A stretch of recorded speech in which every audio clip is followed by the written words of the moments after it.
Hello à tous, c'est Audrey la Boulette, j'espère que vous allez bien. Aujourd'hui, j'ai décidé de refaire une vidéo sur les robes de mariée portées par des princesses. Si vous n'avez pas vu ma précédente vidéo sur ce sujet, je vous explique tout de suite en quoi ça consiste. Je vous montre des princesses lors de leur mariage portant de belles robes de princesse. Je vous les décris et je vous dis ce que j'aime et ce que je n'aime pas. On commence tout de suite par la première princesse qui s'appelle Sofia Elvekist. Vous m'excuserez pour la prononciation, mais c'est un nom suédois.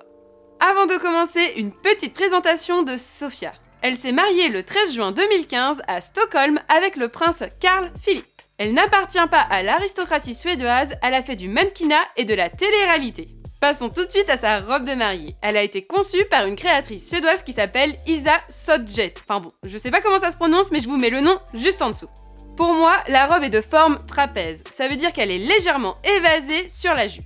Le haut de la robe est en bimatière. Il y a d'abord un bustier en demi-cœur. Ça veut dire que son décolleté est légèrement échancré. Il y a par-dessus un tissu en dentelle qui fait un décolleté cette fois en V. Cette dentelle se prolonge jusqu'au bras, donnant des manches à la robe. Alors si vous n'avez pas vu ma précédente vidéo, vous ne savez peut-être pas, mais je déteste les robes avec des manches longues. Cette robe n'échappe pas à la règle et je n'aime pas du tout ça. Il y a également des motifs brodés en dentelle sur la poitrine de Sofia. Cette dentelle redescend également jusqu'en bas de la robe, ce qui donne des vraies lignes sur la jupe. Je suis pas très fan de cette dentelle sur la jupe car je trouve que ça donne vraiment un côté très rectiligne à la robe. Comme on a l'habitude de le voir sur beaucoup de robes de mariée de princesse, cette robe dispose d'une longue traîne.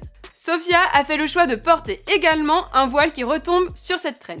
Les tissus qui ont été utilisés pour fabriquer cette robe sont bien sûr des tissus nobles. On retrouve de l'organza italienne, de la crêpe de soie et bien sûr de la dentelle. Mon point de vue général sur la robe est un peu mitigé, car je la trouve un peu fade et je trouve que les détails ne sont pas tout le temps harmonieux. D'ailleurs, n'hésitez pas à me dire en commentaire votre avis sur cette robe.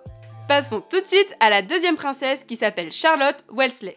C'est une aristocrate anglaise qui n'a pas de titre royal à proprement parler, pourtant elle a bien du sang royal dans les veines. Son père est duc de Wellington et sa mère est princesse de Prusse. Lors de son mariage, il y avait beaucoup d'invités royaux comme Camilla Parker ou le roi d'Espagne, Juan Carlos. Charlotte s'est mariée le 28 mai 2016 à Alejandro Santo Domingo, qui est un jeune riche homme d'affaires. Parlons tout de suite de sa robe de mariée. Elle a été créée par Emilia Wicksteed, qui est une créatrice néo-zélandaise. Le style de la robe est un peu compliqué à expliquer car je le trouve simple et original en même temps. Cette robe de mariée comporte des manches longues, donc comme vous le savez, je ne suis pas très fan, mais là encore je trouve que ça va car elles ne sont pas en dentelle. Le fait que ça soit le même tissu qui est utilisé partout sur la robe donne une vraie homogénéité et je trouve que ça ne fait pas trop too much.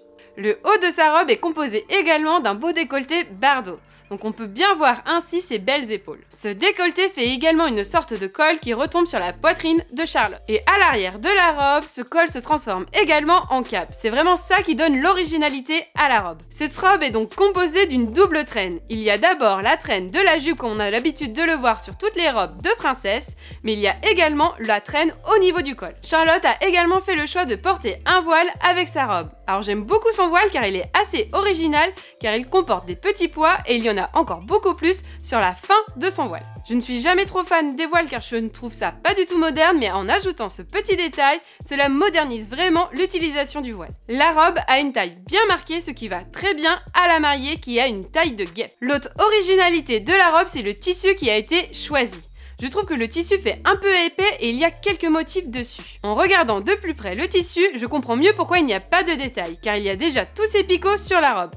Et en ajoutant des détails, cela alourdirait beaucoup cette robe. Par contre, l'inconvénient de ce tissu, c'est qu'il est très épais. Alors je ne sais pas du tout combien pesait cette robe, mais à mon avis, ça devait être assez lourd à porter. Je ne sais pas d'ailleurs si c'était très agréable à porter pour Charlotte, car je ne vous ai pas dit, mais elle s'est mariée en Andalousie, où les chaleurs en général sont plutôt importantes. Ma conclusion, c'est que j'aime bien cette robe, surtout avec l'arrière de la robe, où il y a les deux traînes. Troisième et dernière princesse pour aujourd'hui, c'est Charlène Wistock. Je pense que c'est la princesse parmi les trois que vous allez plus facilement connaître. Elle s'est mariée à Albert de Monaco le 2 juillet 2011. Sa robe est signée Armani et elle est de type fourreau. C'est donc une robe qui est près du corps, ce qui va très bien à Charlène qui est grande et élancée. Le buste de la robe est plutôt simple. Il y a d'abord un col qui est un peu à la Bardot où on voit très légèrement les épaules de Charlène. Le bas de la robe est elle beaucoup plus chargé. On peut compter 30 000 pierres, 40 000 cristaux et 20 000 larmes de nacre. Comme vous pouvez vous en doutez, cette robe comporte également une longue traîne. Alors je trouve ça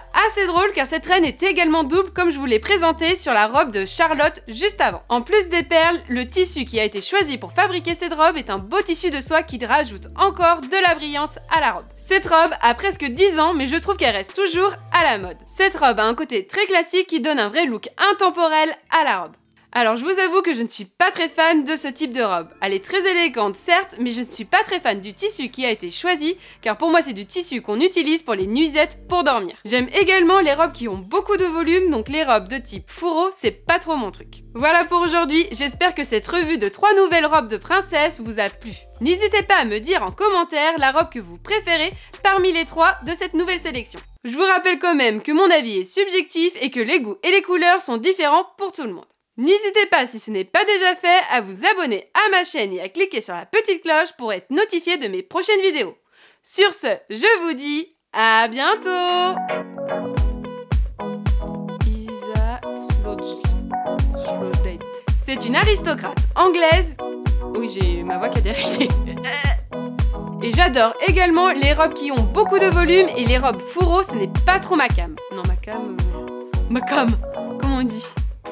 Alejandro Santo Domingo.